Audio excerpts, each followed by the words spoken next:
Vamos a orar. Padre, te damos gracias, te alabamos, te glorificamos. Te pedimos que al abrir tu palabra, Señor, hables a nuestra necesidad específica, Señor.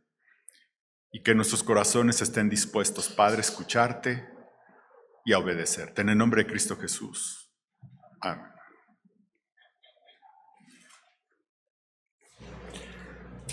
Estaba un rey en lo alto de un monte.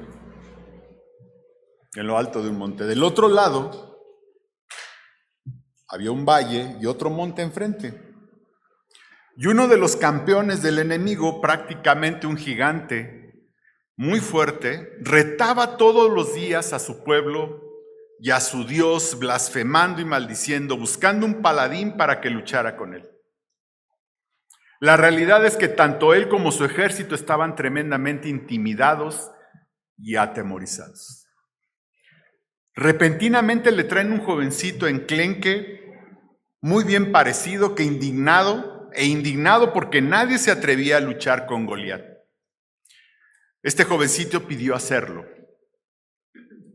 Este rey no tenía ya nada que perder y le puso su propia armadura y le dio su espada para pelear. Para su gran sorpresa, este jovencito se la quitó y la hizo a un lado, tomó su honda y salió a enfrentar a este enemigo en el valle de la batalla. El resto de la historia todos la conocemos. Lamentablemente, hermanos, en muchas ocasiones enfocamos muy mal esta historia, pensando que nosotros somos como David y que con la ayuda de Dios podemos enfrentar a nuestros enemigos. Nada más erróneo. Nosotros somos Israel. Nosotros somos este pueblo ahí en el monte, intimidado, atemorizado, derrotado ahí en esa cima, paralizado. Nosotros estamos representados por ese Israel en ese monte. Nosotros somos los que estamos ahí. Miedosos, temerosos, derrotados, paralizados. Y quien llega a salvarnos, a pelear por nosotros, traernos la victoria es David, que en este caso es un tipo de Cristo. Es Cristo quien pelea por nosotros y nos da la victoria. En esta historia que todos conocemos, Cristo es David. David es una representación de Cristo. Llama la atención que David se quita la armadura que usaba el rey. Dice que no se sentía a gusto, además él nunca había peleado con una armadura así. Así es que se la quita y tira la espada, solo tomó su honda. No sé si alguien ha usado alguna vez una honda. Como mis tíos fueron pastores, tuve la fortuna de alguna vez usar una. No es fácil, hay que entrenar mucho para dominarla, pero tomó su honda, tomó unas piedras lisas y fue a enfrentar a Goliat. Y como dije, ya conocemos la historia. El Antiguo Testamento nos dice sombra, tipo de lo que habría de venir y que podemos llevarlo y podemos aplicarlo el día de hoy. Y el día de hoy cada uno de nosotros o hemos tenido o estamos pasando por tiempos de miedo. Cada uno de nosotros en algún momento hemos pasado o en estos momentos estamos viviendo miedos, angustias, desánimo, falta de entusiasmo, intimidados. Nos sentimos culpables por algo que pasó en nuestras vidas hace muchos años y estamos paralizados pensando que no somos dignos de servir al Señor por aquello que hicimos hace muchos años. Paralizados por la culpa, temerosos de la economía, angustiados por los problemas familiares, por las enfermedades, con depresión, ansiedad, porque murió alguien cercano, porque hay un hijo rebelde en casa, porque se aproxima un divorcio, porque hemos perdido el trabajo, estamos a punto de, por un diagnóstico sombrío, por traiciones de personas que amamos, por conflictos a nuestro alrededor, en fin, nos sentimos acechados por los problemas de cada día. Nos sentimos como Israel en ese monte, acorralados, sin saber cuál es la escapatoria. Vemos hacia adelante y lo único que vemos es una pelea que muy probablemente perdamos. Vemos hacia atrás y tampoco vemos una escapatoria. Pero hermano, tenga esperanza. Tenga esperanza. Anímese. Cobre fuerzas. Porque nuestro David Cristo está más cerca que nunca y listo para pelear nuestras guerras y nuestras batallas y salir victoriosos. Porque la victoria es de nuestro Señor. Pero como dije la semana pasada, a veces el problema es que no sabemos que estamos en esta batalla. La ignoramos. Pero debemos saber que esta guerra y esta batalla existe, que estamos en medio de ella, que hay un enemigo que se está librando, pero que además hay un campo de batalla que generalmente es en nuestra mente. Generalmente es en nuestra mente. Segunda de Corintios, que acabamos de leer en el capítulo 10, dice: pues aunque andamos en la carne, no militamos según la carne.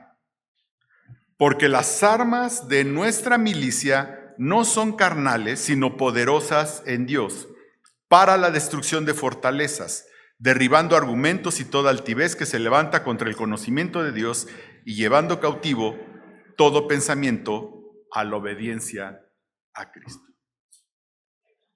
Nuestro David está listo para defendernos. Tal vez estamos en ese monte, hermanos, o hemos estado en ese monte, aterrorizados. Pero Dios tiene el control. Dios sabe en qué momento debe intervenir. Hay un enemigo que nos quiere aterrorizar, que nos quiere paralizar, que no quiere que avancemos, que no quiere que cumplamos nuestro ministerio, que no quiere que hagamos lo que Dios nos ha ordenado.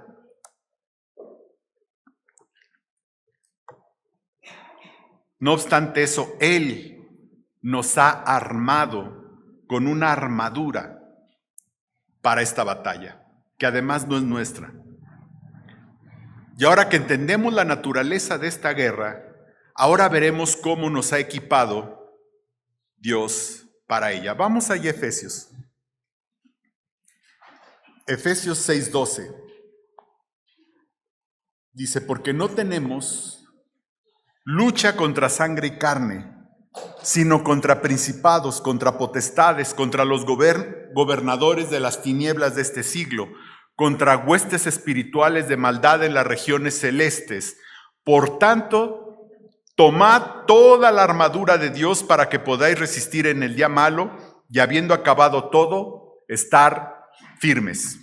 Estad pues firmes, ceñidos vuestros lomos con la verdad, y vestidos con la coraza de justicia, y calzados los pies con el apresto del evangelio de la paz. Sobre todo, tomad el escudo de la fe, con que podáis apagar todos los dardos de fuego del maligno. Y tomad el yelmo de la salvación y la espada del Espíritu, que es la palabra de Dios. Así es que vamos a ver hoy cómo nos ha equipado Dios para esta guerra. ¿Cómo es que quiere Dios que afrontemos esta guerra en la que estamos? Porque estamos en una guerra. Estamos en una batalla que libramos todos los días. Generalmente en nuestra mente, generalmente en nuestros pensamientos. Generalmente ahí tenemos esta batalla. Y aquí por lo menos hay tres cosas que debemos de entender claramente. La primera: nuestros enemigos son espirituales. Nuestros enemigos son espirituales. Dice: porque no tenemos lucha contra sangre y carne, sino contra principados, contra potestades, contra los gobernadores de las tinieblas de este siglo, contra huestes espirituales de maldad en las regiones celestes. Hace unos días vi algo que me llamó mucho la atención. Resulta, no sé si lo vieron, un diputado se sube a la tribuna y dijo: que Dios bendiga a México, bendijo a todos, que Dios bendiga a México, que Dios bendiga esta Cámara, o algo así.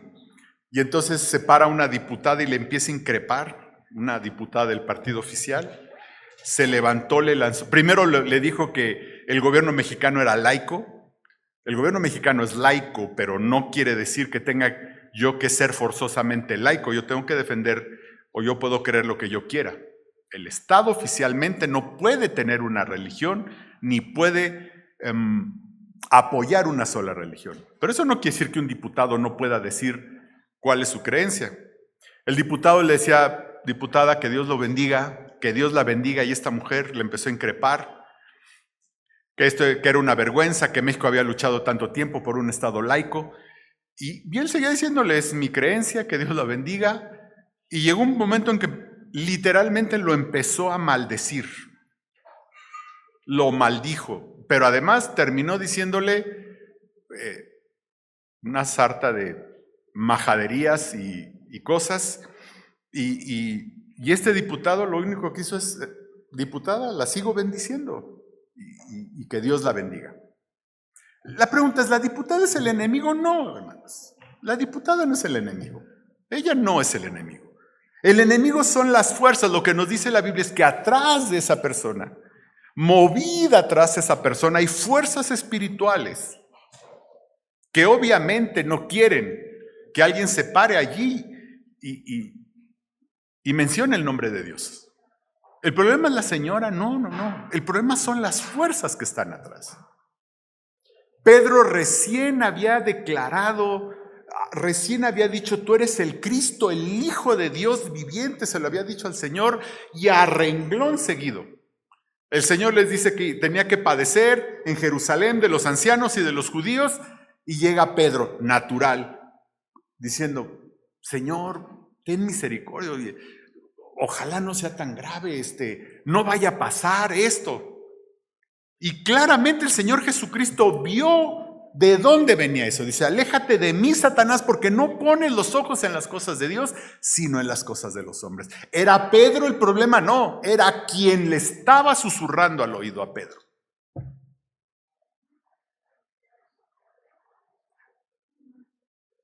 El problema no son las personas, hermano. El problema no son tus compañeros de trabajo. El problema no es tu esposo, tu esposa. Bueno, a veces es la consecuencia de nuestros pecados, pero si nosotros no estamos en eso, el problema no es tu jefe con el que tienes problemas. El problema no es que alguien te persiga, o que alguien te maltrate, o que alguien te ignore. El problema no es que de repente tu hijo se volvió rebelde, no es que alguna circunstancia te causa ansiedad o depresión, no es la enfermedad que hoy tienes o tu genética. Gran parte de estas cosas pueden ser consecuencias de nuestro pecado, pero también debemos reconocer que a veces gran parte de estas cosas que sucede son fuerzas espirituales que se mueven atrás de estos temas. Si nosotros leemos con atención el libro de Job, vamos a ver que Satanás le provocó a Job la muerte de su familia, la pérdida de sus bienes y eventualmente una enfermedad que lo llenó todo de llagas. Así es que no se nos haga difícil que atrás de estas cosas, en algunas ocasiones, hay el mover de fuerzas espirituales, de potestades que están tratando de destruirnos o de hacernos caer. Si alguien te ataca, te difama, te lastima, es muy probable que una fuerza espiritual atrás es lo que lo está moviendo. Por eso es tan absurdo, hermanos, guardar rencor contra alguien. Ay, es que el hermano me hizo. Ay, es que el hermano no sé qué. Muy probablemente hay una fuerza espiritual atrás moviéndose. Déjeme decirle algo. Nada más para que lo aprenda a distinguir. Yo siempre he dicho que los conflictos en la iglesia se deben de arreglar con un hermano, me equivoqué, perdóname. Si dos hermanos tienen un problema, la forma de arreglarlo, y lo dice la Biblia, es, hermano, me equivoqué, hice algo que no te gustó, te pido que me perdones, y eso debe ser borrón y cuenta nueva, como si nada hubiera pasado. Hermano, si de una de las partes el tema sigue, seguramente ahí está moviendo Satanás algo. Si yo no puedo perdonar a mi hermano, hacer borrón y como si nada hubiera pasado, cuidado, hermano, tal vez tú eres el que Satanás está moviendo. Porque el rencor, el coraje, el no poder perdonar, el estar enojado con alguien a pesar de pedirte perdón, eso solo viene de una potestad, de alguien que te está susurrando al oído. Eres tan importante que ¿por qué te lo hizo el hermano? Eres tan especial, tú tan bueno que eres y mira lo que te acaba de hacer este hermano. Y ahí lo traes, ahí lo traes. Por eso es tan importante pedir perdón, hermanos. Cualquier conflicto debe arreglarse con eso. Nunca va a dejar de haber conflictos, ¿eh? Yo puedo hacer cosas que alguien se siente ofendido. Claro que lo puedo hacer. El tema es saber pedir perdón. El tema es saber perdonar inmediatamente. Porque, hermano, atrás de eso no es el hermano. No es la hermana, no es tu esposo, no es tu esposa. Es un enemigo que te quiere destruir. Es un enemigo que te quiere destruir. Segundo punto que debemos tener claro y debemos entender. Fuimos llamados a resistir y estar firmes. No fuimos llamados a pelear. Aunque usted crea que se nos dio una espada y un escudo para salir a pelear. No. Dice versículo 13, por lo tanto, tomad toda la armadura de Dios para que podáis resistir en el día malo y habiendo acabado todo, estar firmes. Versículo 14, estad pues firmes. Cuando yo leía esto y estudiaba, quise corroborarlo, ¿no? Y busqué en la Biblia, nunca se nos llama. Solamente Pablo, ¿verdad? Aludió, he peleado la buena batalla, dice él. He peleado la buena batalla, pero no es en un sentido de ido a pelear, sino más bien es, he guardado la fe en ese contexto, es en el que dice que ha peleado la buena batalla. He guardado la fe. No es un contexto de ir a echar espadazos o algo así, sino a guardar la fe. He peleado la buena batalla, he guardado la fe. En ningún lado de la Biblia se nos llama a pelear la batalla o a iniciar la pelea. Dios nos pide resistir y estar firmes. Estad quietos y conoced que yo soy Dios, dice el Salmo. Nosotros debemos de estar, déjeme poner estar firmes, ¿sí? Estar firmes es estar perfectamente puestos en nuestros dos pies. ¿Okay? Es cuando estamos firmes. Yo recuerdo cuando yo jugué fútbol americano tendría yo unos 12 o 13 años, ¿no? Entonces nos decía el coach que teníamos que estar, cuando estábamos agachados para un juego, para golpear, debíamos de estar firmes de tal forma que guardáramos equilibrio, porque si no estábamos firmes y en equilibrio, un empujón nos podía tirar.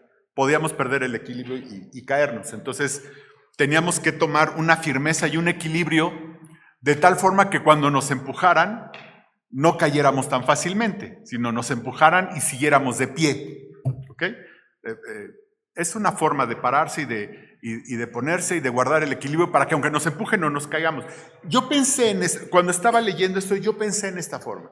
Una forma de estar firmes que aunque nos empujen, que aunque nos quieran mover, no nos pueden mover porque tenemos los pies firmes. ¿Ok? Y resistir implica que nos van a llegar golpes y golpes y golpes y no nos pueden mover. Seguimos estando firmes sobre nuestros pies.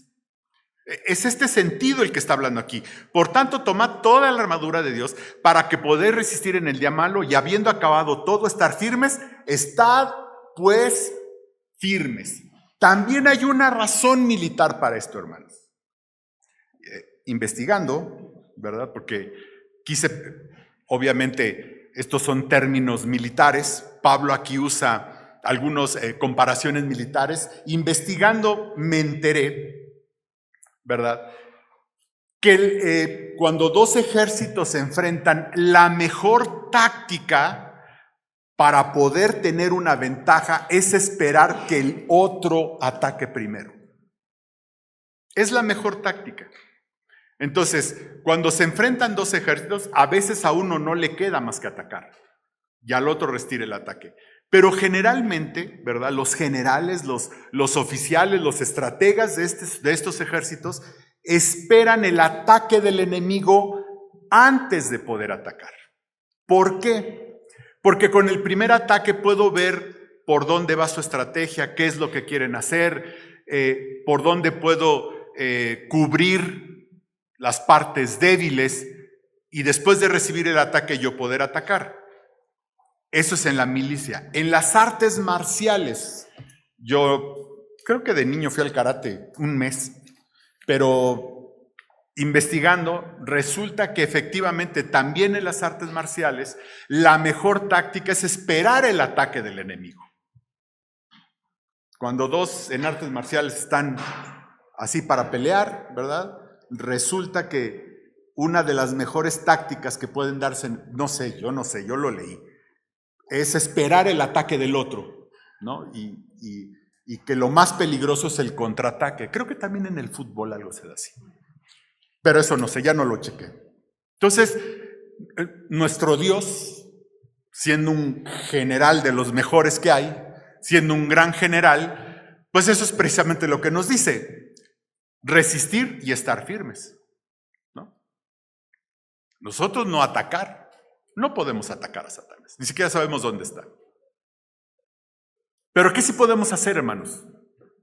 Estar firmes, firmes y resistir porque nos van a llegar los golpes, nos va a querer mover, nos va a querer derribar y lo único que nos pide el Señor es que estemos firmes. ¿Ok? Entonces, lo primero es, nuestros enemigos no son espirituales, no son físicos, nuestros enemigos no son personas, nuestros enemigos no son físicos, nuestros enemigos son espirituales. No fuimos llamados a pelear, fuimos llamados a resistir y finalmente la armadura no es algo, la armadura es alguien. Fíjese que he predicado por lo menos unas 3 veces de este pasaje. Y tuve la tentación, ¿no?, de volverlo a estudiar como lo estudié alguna vez y más o menos volver a escribir lo que alguna vez dije, pero mientras lo hacía, creo que Dios me mostró algo que no había visto antes. Dios me mostró algo siempre, aunque pasemos por un pasaje una y otra y otra y otra vez, ¿verdad? Siempre Dios nos muestra algo nuevo. Versículo 14 dice: Estad pues firmes, ceñidos vuestros lomos con la verdad y vestidos con la coraza de justicia, y calzados los pies con el apresto del evangelio de la paz. Sobre todo tomad el escudo de la fe con que podáis apagar todos los dardos de fuego del maligno, y tomad el yelmo de la salvación y la espada del Espíritu, que es la palabra de Dios. Entonces, Lo que aquí nos dice el Señor, bueno, lo que escribe Pablo es que Dios nos ha equipado con una armadura. Leí que algunos autores dicen que Pablo escribió esta carta desde la cárcel, que seguramente él estaba viendo ahí un soldado que lo cuidaba y que probablemente estaba viendo, ¿no?, la armadura. Es una teoría, pero cada una de estas cosas que dice Pablo tiene un pasaje del Antiguo Testamento donde está fundamentado. Por ejemplo, Isaías 59:17 dice: pues de justicia se vistió como de una coraza, con yelmo de salvación en su cabeza, tomó ropas de venganza por vestidura y se cubrió de celo como de manto. Hablando del día del juicio de Jehová. Aquí no está hablando de una persona, está hablando de Dios. Dios de justicia se vistió como de una coraza, con yelmo de salvación. Así es que entonces fíjese lo que entendí leyendo estos pasajes. Esta armadura no es algo, hermanos. No es algo. Esta armadura es alguien. Esta armadura es alguien. Vamos por partes. Dice primero: ceñidos vuestros lomos con la verdad. Los guerreros de la antigüedad generalmente usaban una túnica o un faldón. Y entonces cuando iban a entrar a la batalla, tomaban este faldón, se lo levantaban, ¿okay?, porque obviamente pelear con un faldón, imagínense, ¿no? Tomaban se lo levantaban y con el cinturón se lo ceñían. Y entonces estaban listos para la batalla. Esto es lo que está diciendo Pablo: ceñidos vuestros lomos, que era levantarse con la verdad. Es usar un cinturón grueso para sujetar los vestidos para la batalla.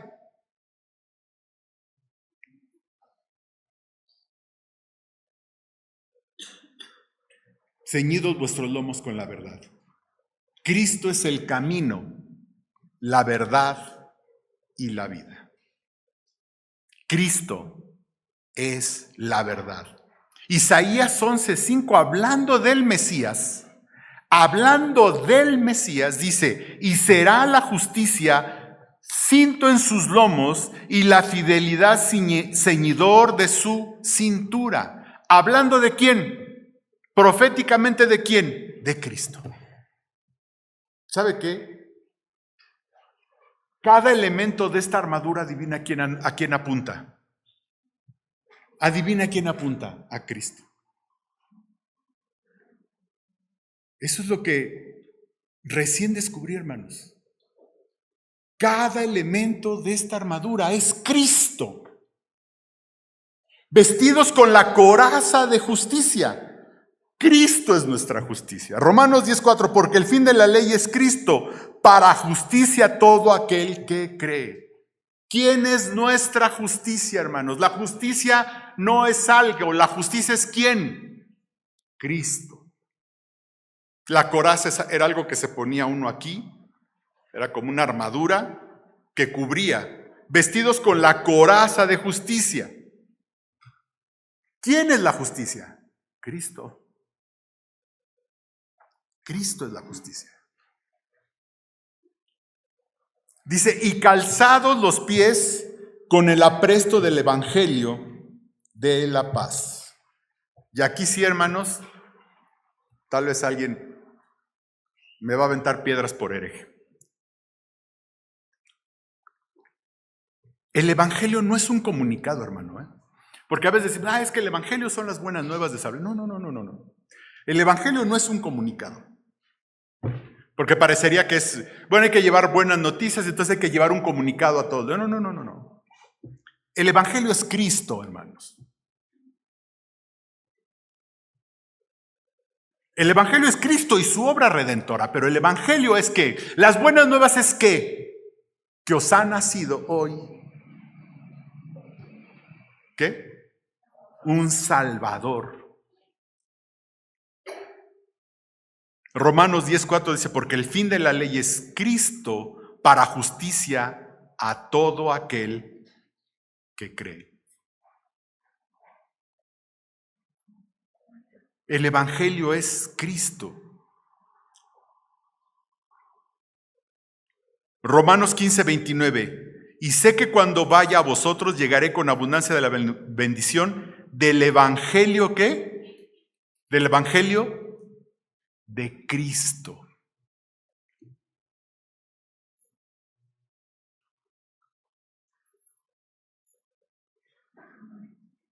Por supuesto, murió por nuestros pecados, murió en una cruz, murió por nuestros pecados, fue sepultado, resucitó al 3 días. Sí, por supuesto es el evangelio, pero el evangelio es una persona, hermanos. El evangelio es una persona, el evangelio es Cristo.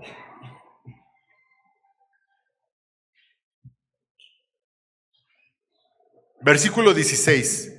Sobre todo, tomad el escudo de la fe con que podáis apagar todos los dardos de fuego del maligno. La fe es Cristo. La unidad de la fe a la altura de Cristo. Efesios 4:13. Hasta que todos lleguemos a la unidad de la fe y del conocimiento del Hijo de Dios, a un varón perfecto, a la medida de la estatura de la plenitud de ¿quién? De Cristo. Hasta que todos lleguemos a la unidad de la fe, y esa unidad de la fe es hasta la estatura de la plenitud de ¿quién? De Cristo.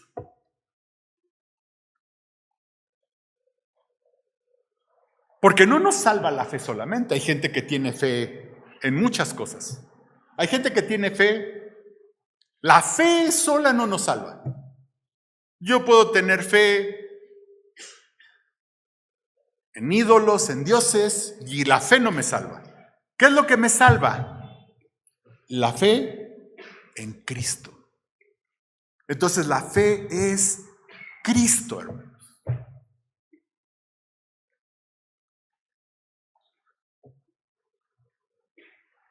Versículo 17 dice, y tomad el yelmo de la salvación.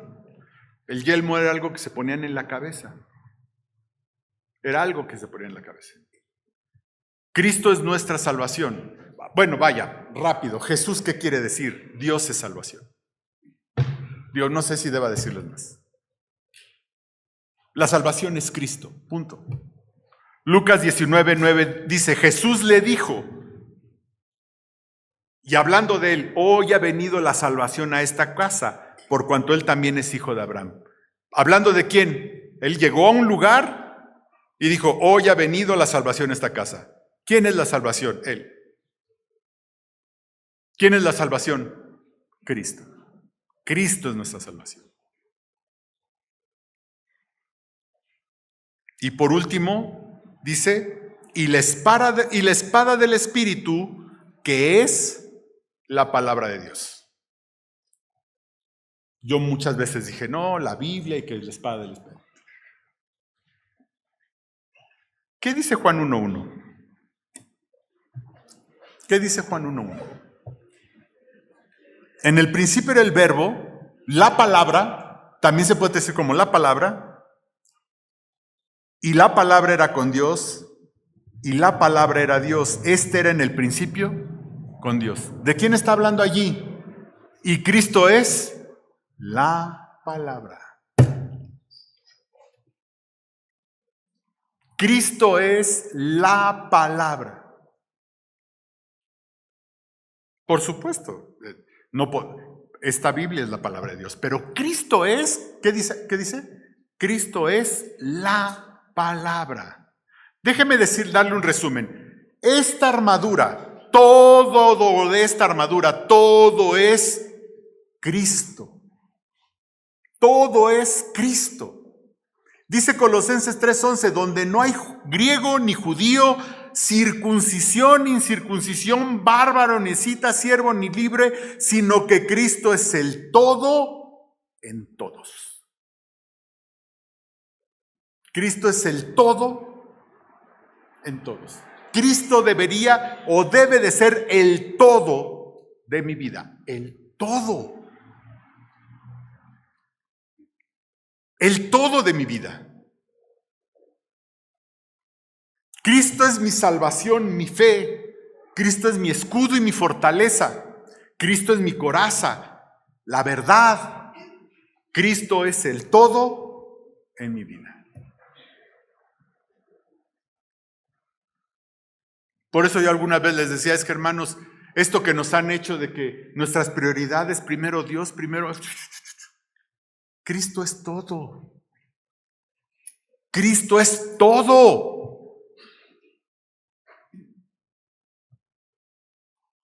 Entre más de Cristo tenemos en nuestra vida, entre más nos negamos a nosotros mismos, entre más permitimos que Cristo gobierne, entre más reflejemos a Cristo en nuestra vida, esta coraza va a estar en nuestra vida defendiéndonos por nuestras fuerzas. No, hermanos, por el poder ¿de quién? Del que murió en la cruz. Nuestro David, que nos va a defender de todos estos ataques.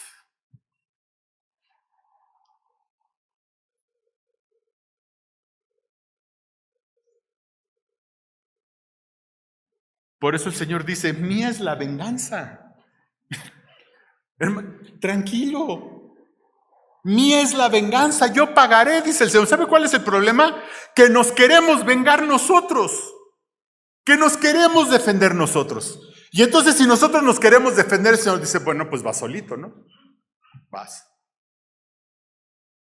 En cambio, cuando nosotros nos hacemos a un lado y permitimos que la justicia de Dios se manifieste, Él pelea por nosotros.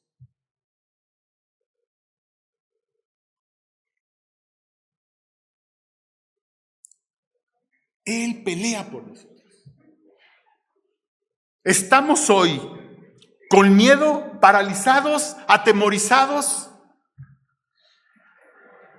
llenos de culpa, de desánimo. Hermano, el Señor va a pelear por usted. Él va a pelear por usted, pero ¿qué tenemos que hacer nosotros? Dejar que Él actúe. Negarnos a nosotros mismos. Encomendar nuestras causas a Dios. Señor, tú sabes que estoy triste, que tengo culpa, que tengo miedo, que tengo un problema ahorita, que no sé cómo hallar la solución, que estoy enfrentando el problema más grande de mi vida, que estoy al borde de un divorcio, que estoy al borde de perder mi trabajo. No sé qué esté viviendo hoy, hermano. Solo le puedo decir, nuestro David viene a pelear por nosotros. Nos toca hacer lo que nos toca hacer. Por supuesto.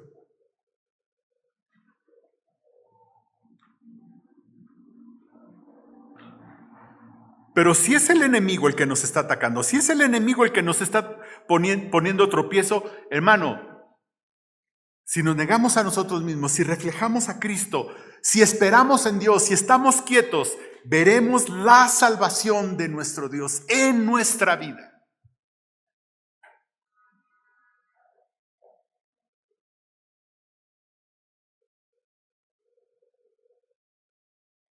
Déjeme decirle algo. Una de las enseñanzas de Job es que Satanás nunca puede actuar fuera de los límites que Dios le da. Nunca. Si el enemigo puede actuar, siempre va a ser dentro de los límites que Dios le da. Así es que si Satanás o sus huestes están en su contra, es porque Dios lo ha permitido dentro de sus límites y Dios lo va a defender. Y tiene un propósito. ¿Y sabe cuál es? Bendecirlo. Bendecirlo, hermano.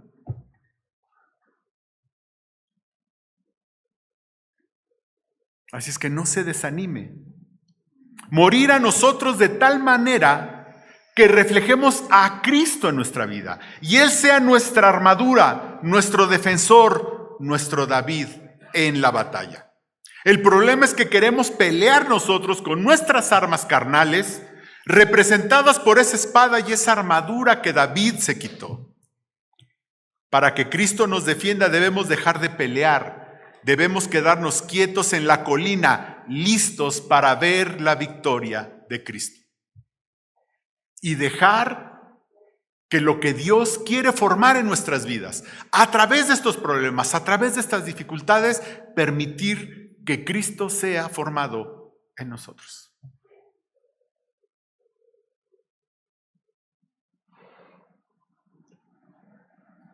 Que nuestra carne sea quebrantada de tal manera que reflejemos a Cristo en nuestra vida.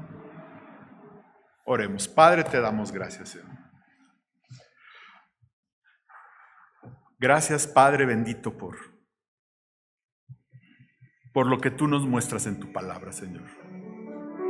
Gracias por tu Hijo, Señor, en quien hemos creído, a quien le hemos entregado nuestra vida, Señor, quien nos defiende, quien nos cuida, que es nuestra armadura Él. Gracias, Padre. Porque si bien estamos hoy en problemas, dificultades, temores, intimidados, Señor,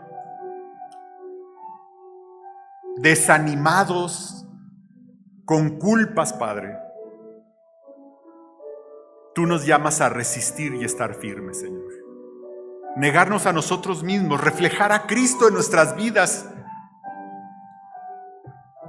que Él nos defenderá y ganará la batalla en nuestro lugar. Como buenos soldados, Señor, solo debemos reflejar esa armadura que ya está en nuestras vidas.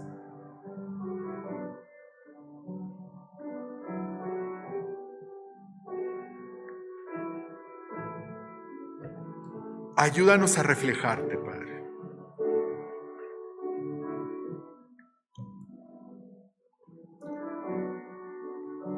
Y hermano, tal vez usted se diga cristiano. No quiero dejar pasar esta oportunidad. Si hoy quiere entregarle su vida a Cristo, pedirle perdón porque no ha confiado en Él, porque no se ha negado, porque no le ha entregado su vida, hoy es el día para que lo haga. Entréguele toda la carga que tiene en su vida. Entreguemos toda nuestra carga, nuestros problemas, nuestras angustias. Pidámosle perdón, Señor, perdóname, porque yo he querido pelear y cargar esto que no es.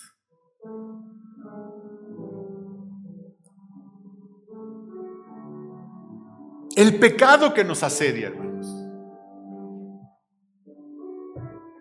Los pecados que traemos cargando, póngalos hoy delante del Señor.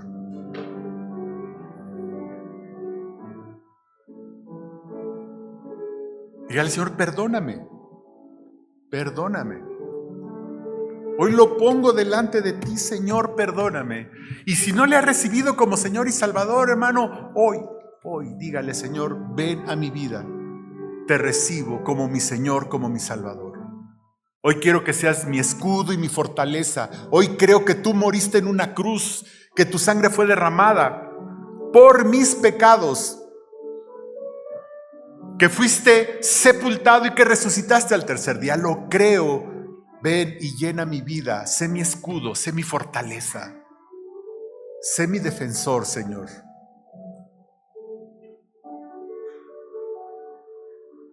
Porque no tenemos mejor defensor que nuestro Señor, que por amor murió por nosotros en una cruz. Y no hay pecado tan grande que Él no pueda perdonar. No hay nada que tú hayas hecho que no pueda cubrir su amor y su gracia. Nada, absolutamente, que Él no pueda alcanzar, limpiar, transformar.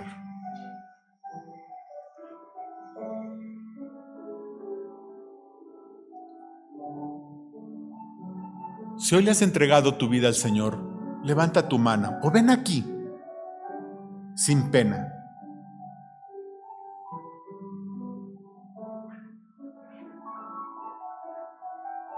Si hoy le has dicho, Señor, ven a mi corazón.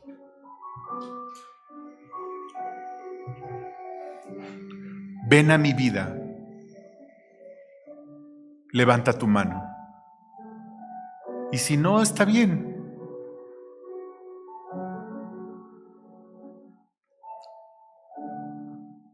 Si has depositado una carga en el Señor, ya descansa, hermano. Descansa, hermano. Deja esa carga, deja ese problema, deja esa angustia, deja esa depresión, déjala allí. Descansa. El Señor peleará por nosotros. Él es nuestra armadura y nuestra fortaleza. Suelta.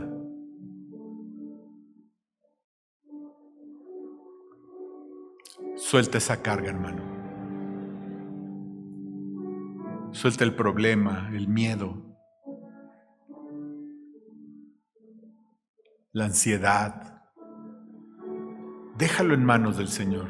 Yo he vivido en ansiedad, yo he vivido en depresión, hermano. Sé lo que es eso. Sé lo que es estar temeroso, intimidado. Deja esa carga, la angustia, la preocupación. Suéltala. Y Padre, confiamos en ti, Señor, en que tú pelearás por nosotros, Señor. Y que tu victoria, Señor, nos dará la victoria. Te alabamos, Señor, en el nombre de Cristo Jesús. Amén.